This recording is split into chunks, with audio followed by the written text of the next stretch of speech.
What's going down, everybody? This is ODC once again coming straight at you with yours truly, Big Jefe, the big homie Ulika, and Dane Don couldn't join us today due to prior obligations, but you have me, and everything is going to be all right, as McConaughey might say. Just coming off Labor Day weekend, everybody. Hope everyone had a good one. Got a good topic for you. Gonna discuss how things were before technology, like cell phones and internet took over, you know. But first, let's get some notable deaths in, shall we? So, this one pertains to Michigan. And I live in Michigan, so I figured most of my listeners are probably in Michigan and are going to be, you know, either know about this already, or they're going to be shocked by this, or they're going to be like, oh, wow, didn't know that. CEO of Kogel Meats, Albert J. Kogel, has died. A little story about him. So Albert Kogel came to the Flint area in 1916 to start his own business, which has turned into Michigan's staple. Albert J. Kogel, his son, became the CEO and worked for the business for decades. Today, Kogel produces about 35 different products. You can view Albert J. Kogel's obituary online, by the way, if you want to know more about him. But he had an interesting story, man. You know, I looked him up. He died on August 24th, 2022, and he was 96 years old. You know, he built an empire. I mean, Kogel is like the best hot dog. I used to think, you know, being from New York, we had that great Nathan's hot dog, you know, and a lot of people would still think Nathan's is the best, you know, and you got that nice snappy hot dog, but Kogel's got that snap to it as well. And when I tasted it, man, I swear to God, it was like I don't think I'd rather eat any other hot dog than Kogel's. So yeah, man, Michigan staple right there, Albert Kogel. 96 years old, passed away. And another big name, and in this case it was big in real life too, heavyweight legend Ernie Shavers, best known for his brutal power and his fight with Muhammad Ali, has passed away at the age of 78. And I just found this one out. The chief financial officer of troubled Bed Bath & Beyond has been identified as the man who jumped to his death from the iconic new Tribeca skyscraper known as the Jenga building. The Post reported this. Gustavo Arnal, 52 years old. He was also an executive vice president for the struggling home goods retailer. He plunged from the 18th floor of 56 Leonard Street on Friday, the police sources said. So get this, though. One of my listeners, okay, this is how eerie this was to me, that I had to, you know, because I do notable deaths usually weekly if there's any notable deaths. This was notable because, not because I know who Gustavo Arnal is. I mean, I know him now. But one of my listeners, Merrick Matthews, he listens to the show avidly, and I appreciate him for it. He's also a parent of one of my daughter's friends at school. And he's also a friend of mine. He's a real nice guy. Love the guy. Anyways, he's the one that I learned this from because I was scrolling through Facebook and he took a picture. He was in New York because his daughter goes to Columbia University. And he was in New York and he happened to be around that same building, that Jenga building. And I think at the very time that the man jumped. Correct me if I'm wrong, Merrick, because I think that's what you had posted. So that was eerie, man. But yeah, I had to put that one in there. Wow. Creepy. And so our topic today is going to be what life was like before cell phones and the internet. Now, people say I'm old, okay? And I haven't conceded to that yet. I am, rather up there in age, I guess you could say. I like to call it levels to this game, of life. And I'm at level 47, okay? It's been a rough game sometimes. And a lot of people my age will tell you that. But I would like to say that before there were cell phones and internet, I was about probably in my early 20s when cell phones became a big deal.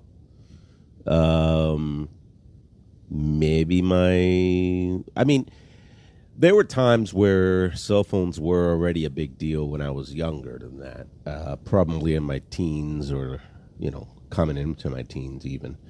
But they were so expensive that nobody could afford them. That will require gold to purchase. Do you have some? Right? And they looked like the size of I'm not going to say a shoebox, but I almost said a shoebox. I'm going to say probably the size of a shoe, right? Remember Get Smart? I don't know if any of you that are my age or older remember Get Smart. Yeah, there was a TV show about a guy, kind of like Inspector Gadget, who would actually use a shoe, as a phone.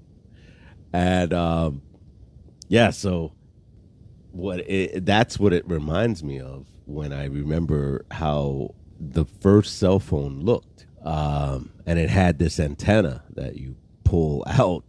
It was gaudy, man. It was pretty bad. So, and the buttons on it, man, were like, oh my goodness. It was like looking at I don't even know how to explain it, bro. So you would just press them and it'd be like those phones from the house, like. But yeah, it looked like a shoe. It was shaped like the side of your head, And the calls that you made were probably like, I don't know, $2.50 a minute or something. I don't know. I have no idea. I really have no idea. But I remember people that had it were mostly business people, and they would have it in their cars first, like a car phone. And they would say how expensive it is, so only emergency calls can be made from these phones. And those were, that was when I was like, maybe, I don't know, 10, 11, 12. And I lived in the ghetto, so a lot of people that had them were probably drug addicts. Or not drug addicts, but drug dealers, because drug addicts were the poor ones. The poor ones who were stealing stuff to get money to get the drugs. But I joke about that, but it's true. It's true. Sorry. Drug addicts were my neighbors. Drug addicts are people too. And I joke about that, but yeah, I grew up at the age of 10 and up with a lot of people that were questionable. So in a bad area, bad neighborhood, and when I was 10, yeah, like I said, we didn't have internet, so I had this bike. I got my first bike when I was 10. Can you believe that? I never, we were poor. We didn't have money to spend on anything really. And so my mom and I and my sister, it's just us. And a friend of the family, a friend of our family, got or had this bike. And I called it a dirt bike, but it wasn't a dirt bike. It was a yellow and black BMX type of bike, but it wasn't even a BMX. It was like just a regular old, boy's bike. And he wasn't, he didn't want it anymore. His mom was getting him a new one. And I said, man, I would love that bike.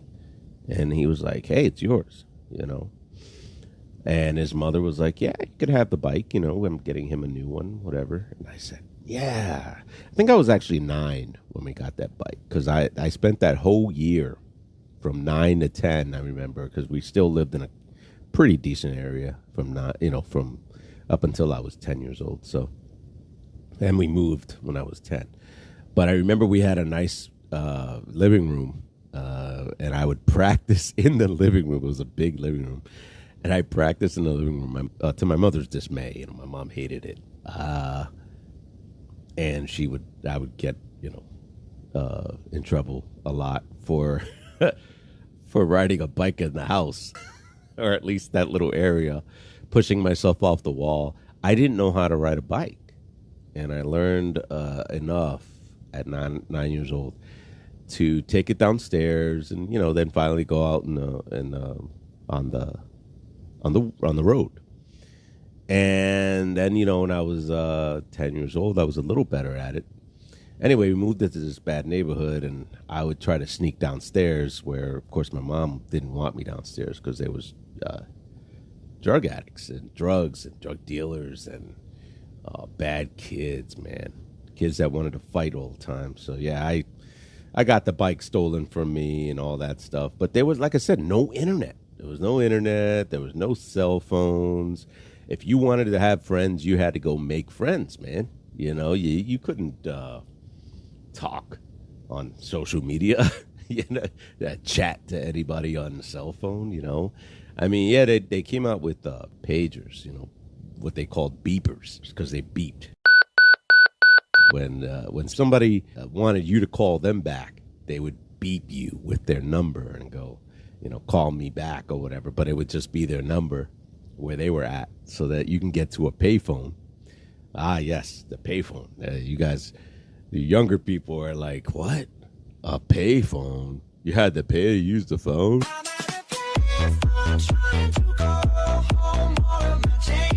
Oh, yeah, you had to pay to use a public phone, man. And it was, you talk about COVID and germs.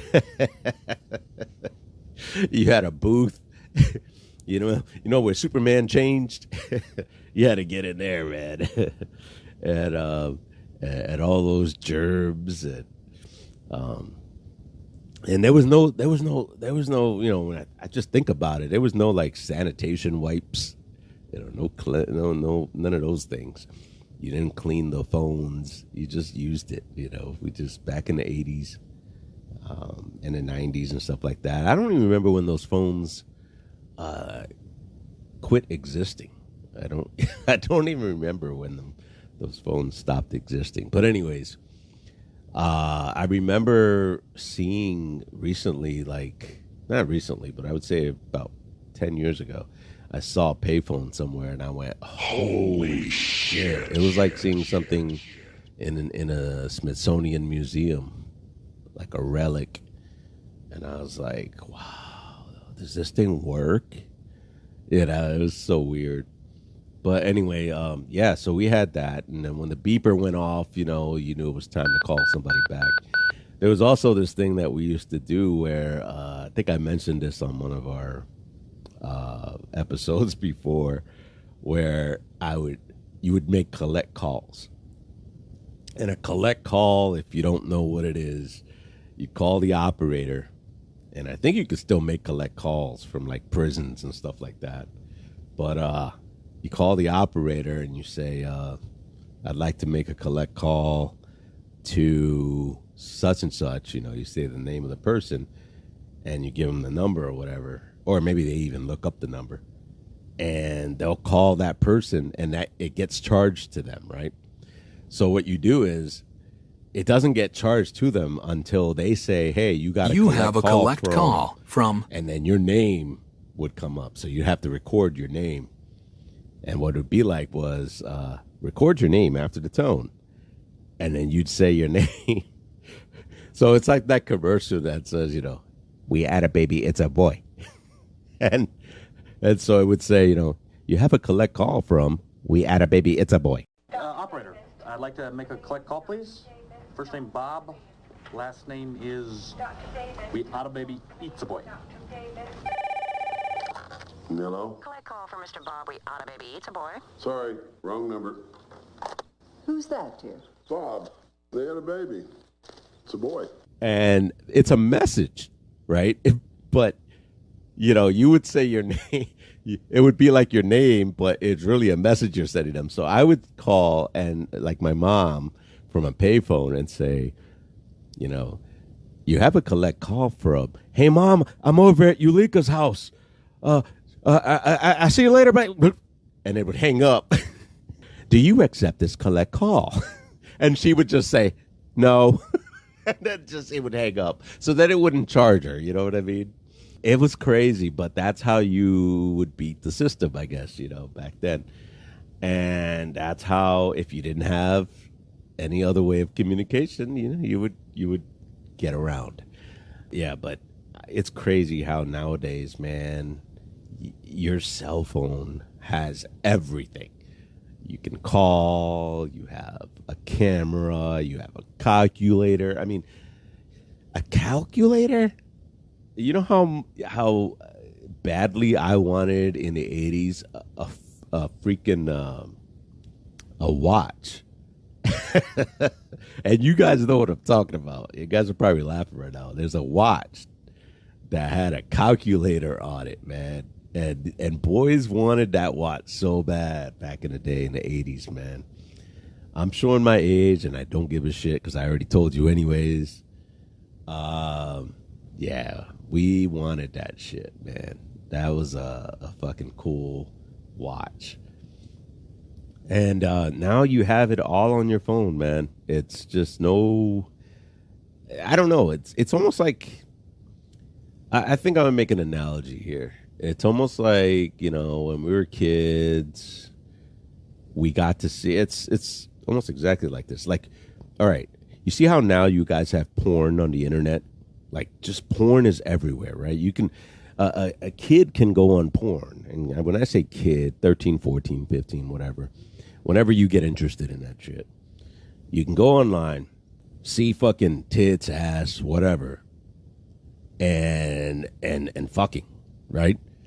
When I was a kid, you know, I remember walking in the street and seeing a fucking magazine, Hustler or Playboy or Penthouse or something. And I looked around like I found gold or something, and I didn't want nobody else to see it. And I was like, shit. And it was like smeared. It wasn't even like, you can hardly see the fucking titties and shit, you know. And you saw some hair on the fight. You see some bush, you know. And I'm like, oh shit, it's some fucking ass and tits. And, you know, I'm taking this shit. So yeah, you take it up, you know, you fucking fold it, you put it in your pocket. And I was like, wow, that's how it was for us, right? You know, it was exciting back then, right? But now, you know, you can see everything. Kids get everything, right? And that's my analogy. Now that you have the internet, the cell phones. Your cell phone has everything. It's like you get you get tits, you get ass, and fucking, right? Where's the excitement anymore? And that's my analogy. I don't know if you get that. I don't know if I explained that correctly.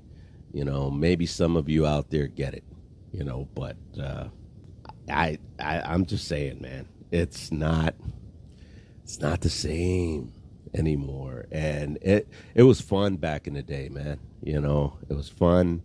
And that's what it was like for me. That's what I'm going to say. I would love for you guys to write in and just let me know what you think. Off the cuff podcast at gmail.com. I haven't gotten any emails from you guys, and I'm really disappointed in that. I don't want to get, all pissed off or emotional about it, but I've been checking, and there's no emails. So OFFDACUFF podcast at gmail.com. And it's, I really want to see what your thoughts are. I have been getting some people online, leaving their thoughts, and I really appreciate that. On Facebook, especially, some on IG and stuff like that. Just DM me too, you know what I mean? Let me know what you think. But I would love to hear your thoughts on what it was like before cell phones, before the internet, because that's our topic today. I wish we had somebody else, another guest to talk to about it, but we don't. It's just me. I wish I had a little more to add to the cell phone and the internet thing, but I really don't. I just want to say that I wish our kids could experience, what it was like without it. I do see some good points, though. There are some really good points. Don't get me wrong. I really like that, we have everything all encompassed in a phone in your pocket. I mean, hey, you have a car accident, you can take pictures of the car, both cars, take pictures of your insurances instead of having to write everything down, especially if it's cold weather outside, rainy, whatever. You know what I mean? It comes in handy, trust me. I'm not saying I'm a texter. I'm not even a caller. You know what I mean? I hate calling. I hate talking on the phone. Only one I really talk to, and I tell this all the time to people, is my mother, my best friend, and my wife and my kids. That's it. That's all I want to talk to. I don't care to talk to anybody else. I'm sorry. I'm not sorry. You know what I'm saying? I'm a texter, man. I like to text. If I don't want to be, I hate small talk. If you call me for something very important, man, because, I just don't like talking. So, I don't like answering phones. So that, for me is a plus. Internet, you can search something right away. You ain't got to fucking worry about, getting home to search it like you did back in 20 years ago or 22 years ago when it was the turn of the century, 2000, where, you had your computer and you had to wait to get home. You really didn't have a phone. You had Nokia phone or something like that, or a flip phone where you really didn't have the internet on it. And you had to go home to search shit on it. You can fill forms out on your fucking smartphone now, man. It's fucking ridiculous that all the shit that you could do. You can apply for a job on your phone. I've done that before. I've sent my resume through my phone. I've talked to recruiters through my phone, email through my phone, everything. So you kids and you young people, you guys have it good. So much easier, man, than we had it. You know what I mean? But at the same time, man, I wish you can go back because you would appreciate what you had so much more, or what you have, I should say, so much more if you knew what we had before. You know what I'm saying? It would be so much more appreciated now by you. I think because now, the people who just grew up with this stuff is like, you guys are looking at it like, man, this stuff is so slow. What's going on? How come they can't improve it? You know what I'm saying? But that's cool because now you guys got to improve it. You take it and run with it. You know what I'm saying? You make it better. So that's cool. I guess every generation improves on whatever it is. You know what I mean? So, but yeah, it's amazing. Technology is amazing, but without it, it was so fun. I mean, if you wanted to talk to a girl, say for instance, right now you have so many options, right? Hey, what's your digits, right? Instead of calling her, you get her phone number and you can get her Snapchat, you can get her TikTok, you can get, all different types of fucking apps. Man, when we were young, we just got her phone number, and I remember like being so nervous because you had to call her house, where her parents her parents would answer the phone because, honestly, it was their phone, right? So her dad would answer, her mom, and you'd be like, can I, if you didn't hang up first, you'd be like, can I talk to Jasmine, please? Or whatever, you know what I mean? And they'd be like, who's this? And you'd be like, never mind, I'll just see you in school, bye. You know what I mean? I mean, it was mortifying. It was scary. So, but that was the innocence too. There was an innocence back then. Now it's like, Snapchat, you could snap your titties, you could snap, you could snap parts of your body, and that's scary for a parent, especially. That's scary, because things like that are happening with kids, and the innocence is lost, and it's just, I don't know. It's a little bit, but it's also, if you do have the wholesomeness, I'm not saying all kids, snap bad things or share bad things on the internet and the cell phones and stuff like that, the apps.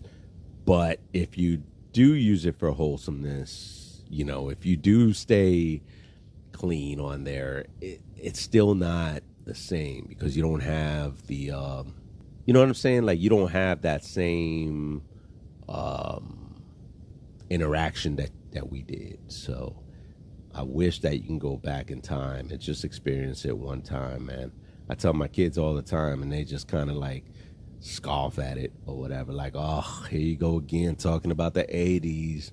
Oh, shit. Here we go again. Talking about your day, 90s, oh, Lord. But, man, them were the days, brother. Them were the days. So, anyways, moving on to off-the-cuff stuff. And off-the-cuff stuff, I just wanted to talk about that I'm looking forward to my son's first tackle football game this weekend, as well as my daughter's first basketball game next week. So that should be really, really fun. I can't wait. These are going to actually count. So the last time we saw my son, he was in a scrimmage. Also, I just want to talk about the lotto for a second. It went back up. I know some people don't play the lotto. I normally don't because I normally don't win. I know that sounds stupid. You can't win if you don't play. But I do play sometimes. And I played when it was like almost, what was it? No, it was like 1.2 or 1.3 billion or something. It's right now, I think, it was 156 million, the Powerball. But now it's like 160 something billion. Million. And Mega Millions is 191, I think. Let me check that for you guys who really want to know. But Powerball jackpot, it says right here, is right now at, speaking of internet, sometimes it still goes slow. So all you new people, man, fix that. No, I'm just kidding. Anyways, it's at 170 million. The next drawing is Wednesday, September 7th. So get your tickets. You know what I'm saying? Get your tickets, man. 170 million is nothing to scoff at. 170 mil. Mega Millions, I should say, is at 191 million.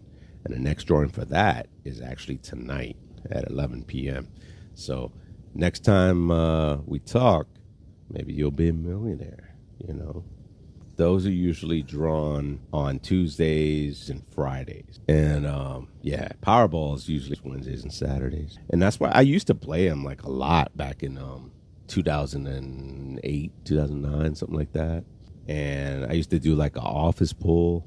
Man, and we never won jack shit. We won, like, $7, $4, you know. We just put it right back into it. It's so hard to win that thing, man. But that would be fucking amazing because I would not.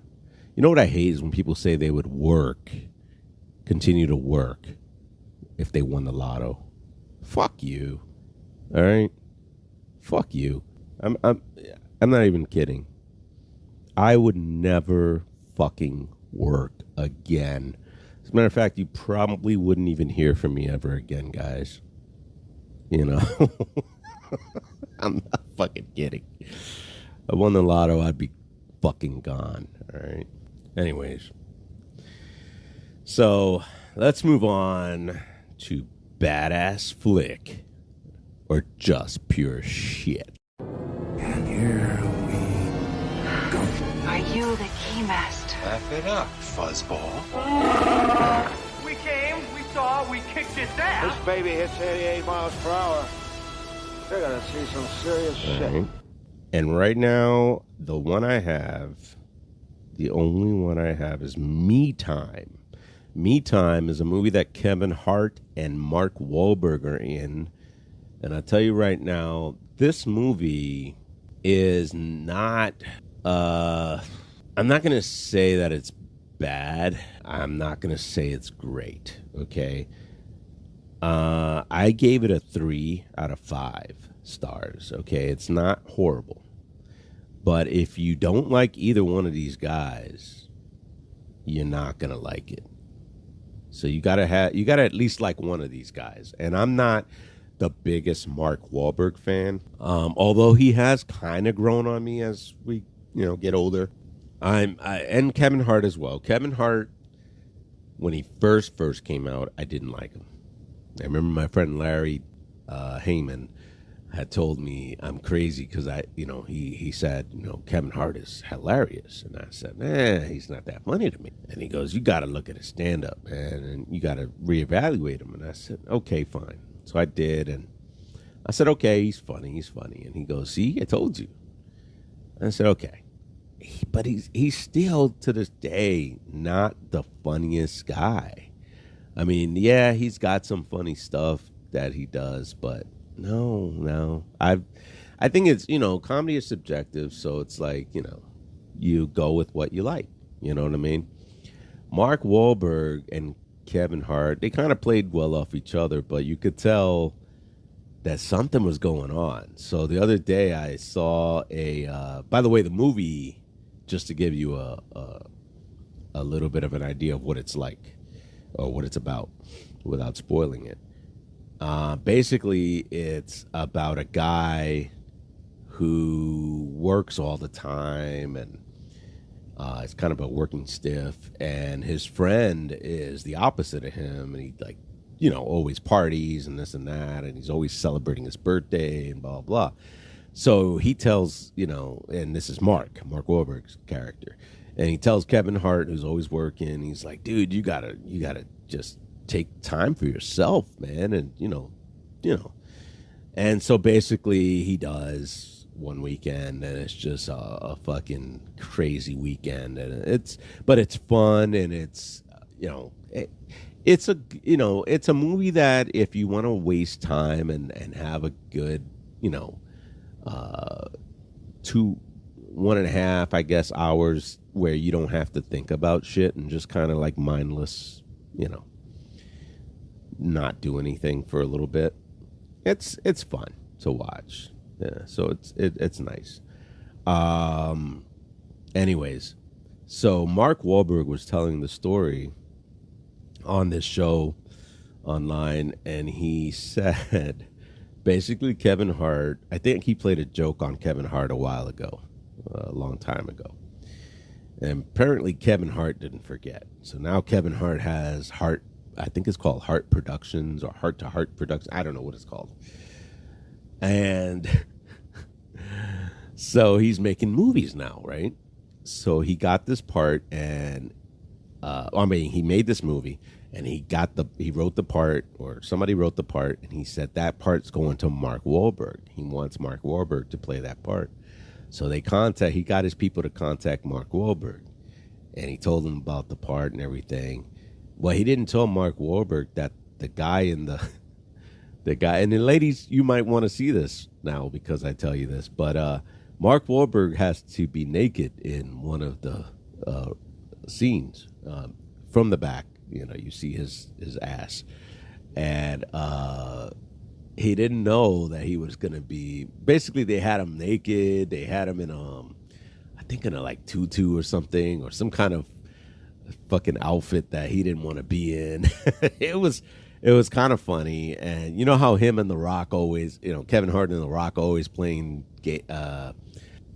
jokes on each other. Well, apparently him and Mark Wahlberg are always playing jokes on each other, and that was the biggest way that Kevin Hart got Mark Wahlberg back. So that was kind of an interesting story. So he basically played a joke on him. He got him back for a joke that was played on him back in the day. But I tell you what, don't fuck with Kevin Hart, right? So there you go. So yeah, I gave that movie a 3 out of 5. Not a bad movie, pretty good. And that's the only one I really had. I seen some others, like I saw a movie called Day Shift, and I guess I could do a quick review on that one. With Jamie Foxx, and he worked as a what the hell did he do in that movie? Was he a cleaner or something? Hold on, let me look it up. But I know that he had some kind of a job. It's called Day Shift, but really what he did was he hunted vampires. Here it is. And in the movie, Dave Franco plays with him. Snoop Dogg is in the movie. And Megan Good is in the movie. So I'm going to say, you know what? If you go into this movie not expecting much, which, you should go into it not expecting much, just have fun with it. Almost like a Vampire in Brooklyn with Eddie Murphy a long time ago when he did that. Because the story is basically about, okay, he's a pool cleaner. Okay, a down and out pool cleaner. Cleans pools on the day shift. And, but, he ends up killing day walking vampires. So yeah, it's, if you like campy movies but it's actually, it's Jamie Foxx. The dude, in my opinion, is a great actor. If you've seen Django Unchained, which, by the way, I recommend, it's a great movie by Quentin Tarantino. But yeah, it's good. And Snoop Dogg, believe it or not, actually does pretty good in this movie too. Don't judge him by Soul Plane. Dave Franco is James Franco's brother. He's pretty good. It's not a bad movie. It's kind of stupid, but of course, what do you expect from a vampire movie, right? The only ones that I thought were halfway decent were the Lost Boys back in the day, and some people even didn't like that. So, and Interview with a Vampire was a very good vampire movie as well. There were some others. I'm not a Twilight person, so don't even ask me to go there. But some of you may have liked that. So yeah, I'll give that one 2.5 stars to 3 stars on Day Shift with Jamie Foxx.